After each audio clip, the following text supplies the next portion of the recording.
Bonjour.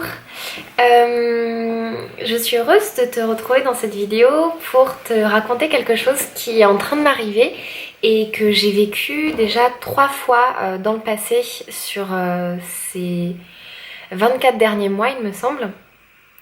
Et j'ai pas vraiment fait de recherche sur internet, donc je sais pas si c'est un nom, je sais pas si y a très certainement des gens qui ont déjà vécu ça, mais j'ai pas encore en fait entendu parler de personnes qui parlaient de ça. Et là en fait, vu que c'est la 4e fois que je le vis, je me dis que j'ai envie d'en parler, j'ai envie d'immortaliser un petit peu ce moment et de le célébrer et j'ai envie de l'expliquer à d'autres gens parce que c'est un peu intriguant et ouais, vu que j'en ai jamais trop entendu parler, en fait je me dis que ça peut être cool d'en parler aussi et de laisser une trace. Du coup, je sais pas vraiment comment le nommer, mais moi je vais appeler ça un nettoyage émotionnel. En fait, ce qui se passe, c'est que moi dans mon passé, j'ai beaucoup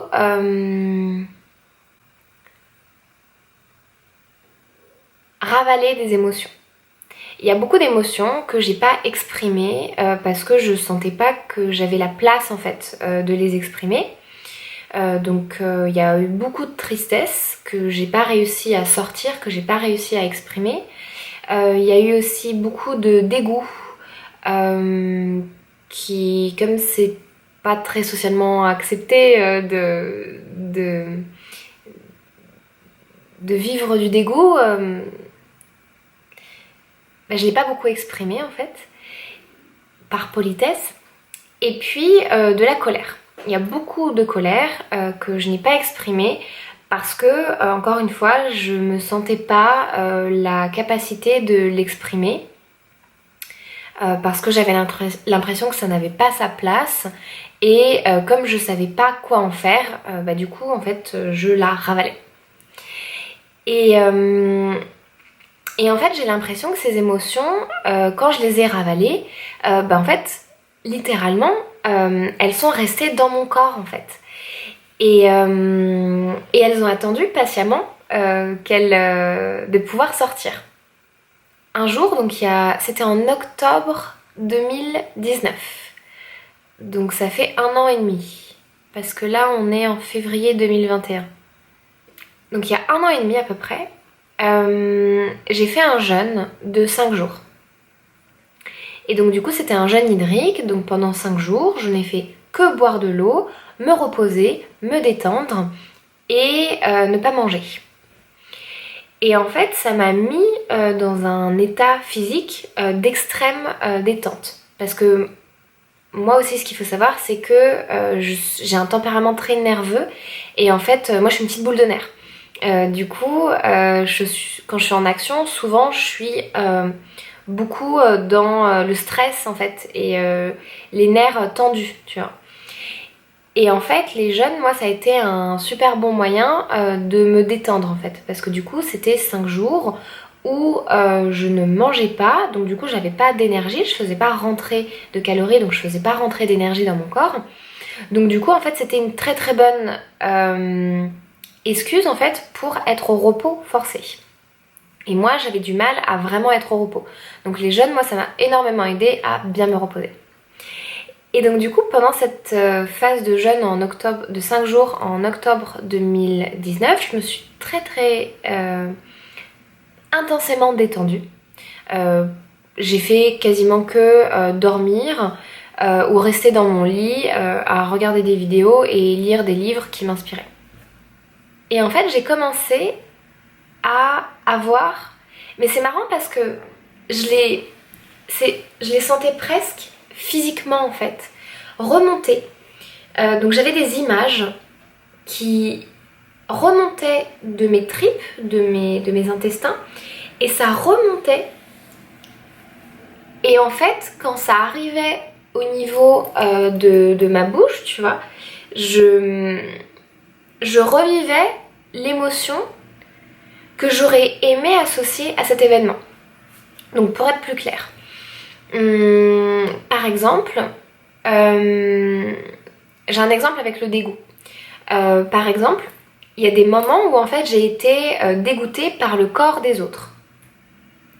Et en fait, j'ai pas exprimé le dégoût parce que socialement ça se fait pas de dire à quelqu'un tu me dégoûtes, tu vois. Et donc du coup, je revivais la scène où je vivais du dégoût pour le corps d'une personne. Et cette fois, en fait, au lieu d'éteindre mon émotion, mais en fait, je vibrais le dégoût et du coup, je pouvais associer la bonne émotion sur la bonne image, sur le bon souvenir, tu vois. Je sais que c'est un peu bizarre, hein, je t'explique avec mes mots, mais j'essaye pas de te faire un truc scientifique. Je sais pas ce qui est en train de se passer. Hein. Clairement, Donc, j'essaie de décrire comme je peux ce que j'ai vécu. Et du coup, en fait, donc, au mois d'octobre, pendant mon jeûne d'octobre 2019, c'était beaucoup de tristesse. Donc toute la tristesse, mais vraiment très profonde de mon enfance, que j'avais pas exprimée, mais en fait c'est ressorti. Et je pleurais, j'étais triste, tu vois, je remettais de la tristesse en fait sur ces souvenirs où j'avais pas eu l'occasion de les associer et de vivre ma tristesse du moment en fait. Et puis après, j'ai refait un jeûne en février 2020. Et là, cette fois-ci, j'ai eu une phase, j'ai eu la même phase en fait. Donc pareil, des émotions, des souvenirs de vie qui remontent vraiment de mes tripes. Et là, cette fois, une émotion de dégoût, que j'avais... que j'ai associé du coup à ces souvenirs et que je vivais. Donc vraiment, mais j'avais du dégoût, enfin ça me donnait presque la nausée, j'avais la nausée en fait. Pendant ça a duré 2 jours, et pendant 2 jours j'avais la nausée, j'étais dégoûtée, vraiment j'avais du vrai dégoût, tu vois. Et je réassociais du coup ces images à du dégoût, et ça, voilà, c'est sorti, je l'ai vomi, tu vois, j'ai vomi tous mes souvenirs en y associant du dégoût. Après, ça m'est arrivé à nouveau en octobre. C'était pour Halloween. Donc c'était 31 octobre 2020 et après du coup 1er novembre 2020. Mais en fait, là pareil, j'ai eu un week-end très bizarre. Vraiment très bizarre. Où j'étais terrassée par la fatigue. Je crois que ça a duré 3 jours. J'ai quasiment dormi pendant 3 jours en fait. J'étais à plat. Mais alors à plat à un niveau impressionnant, vraiment. Et en fait, pendant ce temps, j'ai revécu un peu j'ai envie de dire les dernières émotions que j'avais ravalées. Les derniers événements que j'avais ravalés où j'avais pas pu exprimer encore où c'est des émotions un peu plus complexes en fait, j'ai envie de dire. C'est de la tristesse, mais c'était aussi un peu de la peur, c'était aussi un petit peu c'est des émotions plus complexes en fait. C'était un mélange, tu vois, d'émotions. Mais encore une fois, c'était des moments où j'avais pas vraiment pu exprimer les émotions que j'aurais dû associer, que j'aurais eu envie d'associer à cet événement de vie. Et ben là, en fait, à nouveau, ça m'est arrivé. Et puis, là, en fait, c'est en préparation depuis une semaine où je sens en fait, donc cette fois-ci, c'est l'émotion de la colère. Et ça fait une semaine que je sens que ma colère, elle est en train de monter. Que je suis... ça fait 1 mois que de plus en plus, je suis très facilement irritée. Et je pense qu'il y a d'autres causes. Je pense qu'il y a des causes plus physiques en fait. Mais je sens que globalement, j'ai une énergie de colère qui est en train de monter en moi. Et là, ça fait 3 jours que en fait je suis vénère. Mais vénère comme j'ai jamais été vénère de toute ma vie. Et en fait, à nouveau, c'est pas qu'il se passe des trucs dans ma vie qui font que j'ai besoin d'être énervée en fait. Parce que je pense que la colère est légitime dans beaucoup de cas. Mais là en fait j'ai pas ce besoin de me mettre en colère pour faire respecter mes limites. Il se passe rien de très particulier, mais en fait je vibre intensément la colère. Et du coup, j'ai accepté, je me suis détendue, et à nouveau, donc alors que je ne fais pas de jeûne hydrique, mais par contre, en fait je pense que c'est pas tant... Moi je pensais que c'était le jeûne hydrique, les 2 premières fois qui avaient déclenché ce nettoyage émotionnel. En fait je me rends compte maintenant que j'ai pas besoin de faire un jeûne hydrique, parce que là je mange, et je mange même beaucoup en ce moment. Mais c'est plus en fait que j'ai besoin, je pense, d'accéder à un niveau de détente importante pour que ces émotions puissent remonter en fait. Et là encore une fois, j'ai accepté que j'étais trop en colère, notamment en fait pour voir mes amis, pour avoir des relations sociables, parce qu'en fait je suis tellement vénère que je ne suis pas en capacité d'accueillir la moindre présence en fait humaine qui pourrait être un petit peu dérangeante. J'ai pas comment me dire, j'ai aucune capacité de faire tampon, aucune capacité de résilience au comportement d'autrui en fait. J'ai aucune capacité, et en fait le moindre petit grain de sable, de truc qui peut m'irriter en fait, je sens que je suis capable de partir dans une colère en fait hyper forte. Donc du coup je suis en auto-isolation chez moi et j'évite au maximum les relations sociables. Et en fait, ouais, je vis la colère en fait. Je vis la colère et je suis en train de ressortir, de me rappeler toutes ces occasions où en fait j'aurais dû péter un câble. J'aurais dû être vraiment mais en colère. Enfin, j'aurais dû, selon mon envie en fait. Enfin, je ressentais de la colère dans les situations que je suis en train de revivre, mais je me suis pas autorisée en fait à exprimer ma colère. Et du coup j'ai ravalé ma colère, et du coup là en fait tous ces moments sont en train de remonter et je suis en train de cracher ma colère en me rappelant tous ces événements. Mais en fait hier c'était tellement intense que j'avais vraiment des pensées violentes en fait. Je m'imaginais en fait en train de massacrer. Je suis vraiment d'une humeur massacrante quoi. J'avais envie de massacrer les gens en fait. J'avais envie mais vraiment une violence, tu vois, j'avais tellement cette envie-là en fait de violence envers les autres.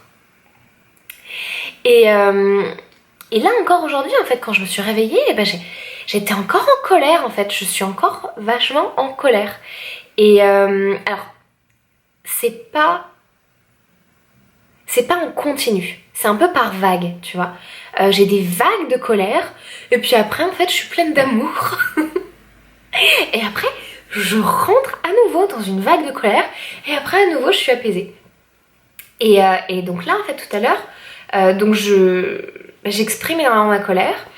Donc un des moyens dont j'ai exprimé la colère, c'est qu'en fait je me suis fait une petite session d'automassage et de yoga, et en fait devant mon miroir j'ai vraiment en fait exprimé la colère en la théâtralisant, tu vois. Donc j'étais vraiment en mode tu vois, devant mon miroir j'étais vraiment en train de sortir le truc, de vraiment je suis en colère quoi, tu vas vraiment laisser la sentir dans mes muscles, dans ma mâchoire, dans mon corps, vraiment tu vois la vivre. Et après avoir fait ça en fait, du coup j'ai encore plein de souvenirs qui sont remontés, de choses qui m'énervent en fait. Et du coup ce que j'ai fait c'est que je les ai écrits. Donc ça va, j'étais pas si en colère que ça, j'ai juste 4 papiers, c'est des petits papiers. Et en fait tu vois sur mes papiers j'ai écrit tout ce qui m'énervait. Et du coup en fait toutes les phrases c'est ça me saoule, ça me saoule, ça me saoule. Et après du coup je disais ça me saoule, blablabla, ça me saoule les gens qui font ça, et ça me saoule les mecs qui font ça, et ça me saoule quand Bédule il a fait ça, et ça me saoule, et ça me saoule, et ça me saoule. Et tu vois, et j'écrivais, et tout le monde a pris cher. Mais alors tout le monde là, j'en ai mis à son grade pour tout le monde. Ils ont tous bien pris cher. Et après... Et après, j'ai pensé à tous ces gens et j'ai fait des gros doigts d'honneur. Et vraiment j'étais ouais. Et après j'ai traité tout le monde de con. J'étais toi t'es un gros con, et toi aussi t'es un gros con. Ah bah ça m'a fait du bien. Fou. Ça m'a fait un bien fou quoi. Et j'avais besoin de traiter tout le monde de con. Et j'avais besoin tu vois, de faire sortir le truc. Et je l'ai fait.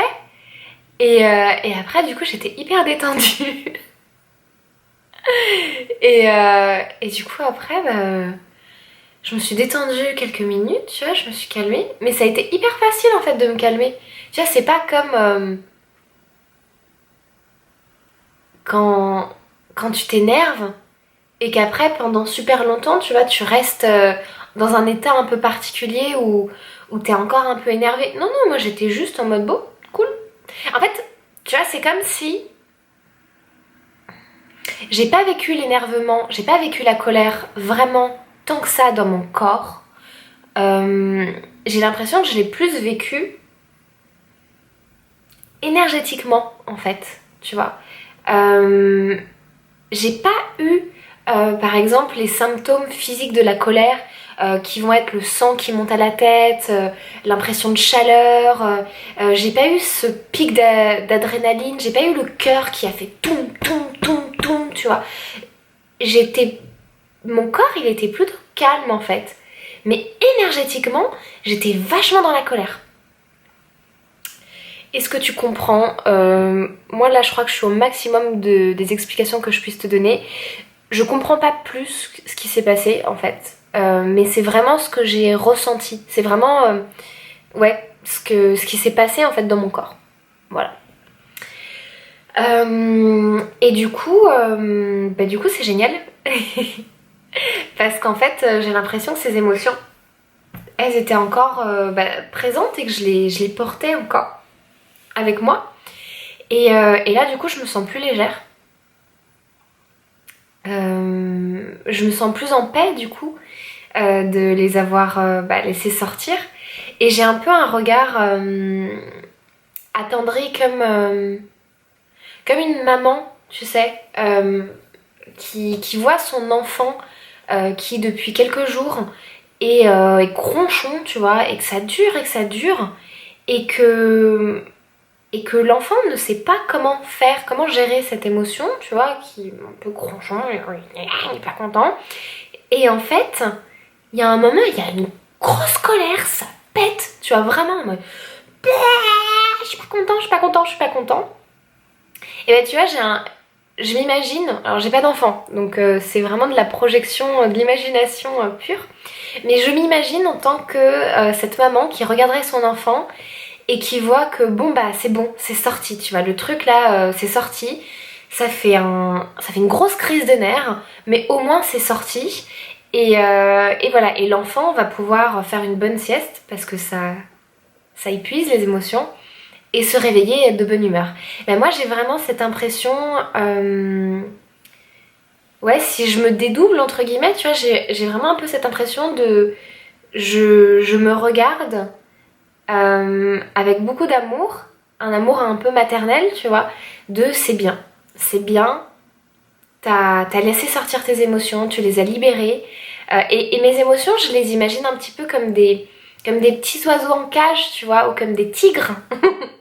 Là, avec la colère, c'est plus des tigres, comme un tigre qui était en cage et qui tournait et qui en pouvait plus en fait de rester dans cet espace très restreint qui était mes intestins, mes tripes. Et là, en fait, le lion, ou le tigre, il est sorti et et il a retrouvé sa puissance et sa majesté en fait. Et là il est libre dans la jungle, tu vois. Et j'ai vraiment l'impression d'avoir libéré mes émotions. Et du coup j'ai l'impression de m'être fait un cadeau à moi, d'avoir fait un cadeau à mes émotions. Je suis aussi très fière de moi parce que j'ai très bien géré socialement ça. Dans le sens où en fait j'ai senti, j'ai été suffisamment consciente, suffisamment à l'écoute de moi pour avoir en fait senti ma colère monter. Et du coup, ça m'a donné l'espace de prévenir mes amis, de dire à mes amis, là, clairement, je vais éviter les relations sociales dans le prochain mois, parce que je sens que j'ai besoin d'être seule, en fait, parce que je sentais que de plus en plus j'étais irritée, et que ne serait-ce que la présence d'un autre être humain dans la pièce, en fait, m'agaçait, en fait. Et j'ai réussi, tu vois, à prendre conscience qu'en fait, c'était pas la faute de mes amis, parce qu'ils ont le droit d'être présents en fait dans la pièce, mais que c'était en fait moi qui avais besoin en fait de m'isoler, qui avait besoin de solitude, qui avait aussi beaucoup besoin de repos et de détente. Et d'être dans ma bulle pour en fait avoir un espace où je pouvais laisser comme ça sortir et exprimer mes émotions. Parce que clairement, ce que j'ai fait ce matin, jamais je l'aurais fait devant quelqu'un en fait. En sentant que quelqu'un d'autre me regardait et éventuellement me jugerait en fait. Parce que c'est normal, je pense, tu peux pas prendre de manière neutre. Enfin, si tu peux, mais je pense que c'est très difficile en fait d'observer de manière neutre en fait quelqu'un qui est en train de faire le tigre devant son miroir ou quelqu'un qui est en train de faire des doigts d'honneur à tout le monde de manière super violente et à traiter tout le monde de con. T'as forcément envie de dire mais calme-toi, ça va aller, s'ils sont pas si cons que ça les gens, tu vois. T'as forcément... Enfin, c'est pas que t'as forcément... Je pense qu'il y a clairement des gens qui seraient capables d'accueillir ça avec un regard bienveillant et de laisser passer en fait cette vague d'émotions. Mais je pense que dans notre culture, ça serait clairement pas majoritaire d'avoir quelqu'un qui serait capable de faire ça. Et en plus, en fin de compte, moi ça me sert pas d'avoir quelqu'un en fait qui est témoin de ça en fait. Moi en fait, si je me ressens sur moi, bah en fait je préfère... Même aussi, tu vois, je pense que je serais honteuse en fait de montrer ça peut-être à quelqu'un enfin tu vois, il faudrait vraiment que j'ai atteint un niveau de je m'en fous complètement du regard des autres. Je m'en fous tellement du regard des autres qu'en fait je suis capable de faire bla bla, tu vois, devant quelqu'un quoi. Et je pense que je suis pas loin, mais je pense que je suis pas encore à ce niveau là. Et je sais que j'ai aussi une intensité émotionnelle qui peut être très très très puissante. Et je sais que ça peut déstabiliser beaucoup de personnes. Et du coup, je suis très contente d'avoir pris cette décision en toute indépendance, de le faire en fait en étant seule avec moi-même et sans avoir besoin de quelqu'un qui m'accompagne.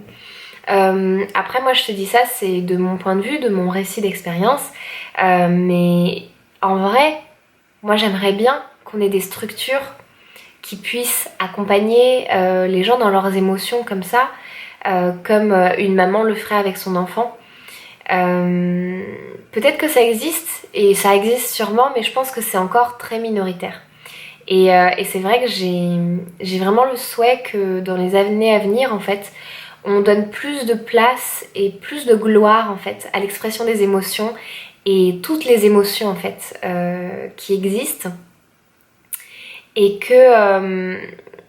qu'on ait des accompagnateurs qui soient suffisamment bien dans leur basket pour avoir la force d'accueillir des émotions hyper intenses chez les autres personnes. Et bien évidemment qu'il y a déjà des personnes comme ça, mais je pense que c'est un système qui doit se construire en fait, parce que après je pense que les accompagnateurs ont aussi besoin d'être accompagnés, et voilà, j'ai l'impression qu'il faudrait avoir comme ça des cercles en cascade d'accompagnement pour les humains pour pouvoir libérer en fait nos émotions. Et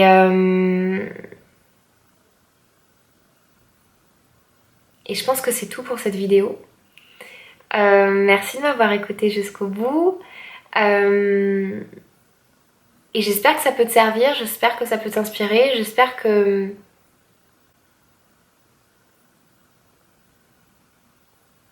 j'ai réussi à te faire comprendre à quel point c'est chouette en fait ce qui vient de se passer et que qu'il n'y a rien d'anormal en fait à exprimer des émotions et que c'est beau et qu'en fait pour moi c'est nécessaire et ça fait aussi partie de mon équilibre et de mon bien-être mental, c'est d'avoir comme ça des espaces où je peux exprimer en fait des émotions hyper intenses et je suis fière de moi d'avoir trouvé un espace qui à la fois me convienne mais qui aussi ne pose pas de problème en fait à mon entourage. Et la vraie phrase de fin, de conclusion, c'est une promesse à moi-même. En fait, je me fais la promesse à moi-même de ne plus jamais restreindre mes émotions, de ne plus jamais ravaler mes émotions et d'avoir le courage d'exprimer mes émotions parce que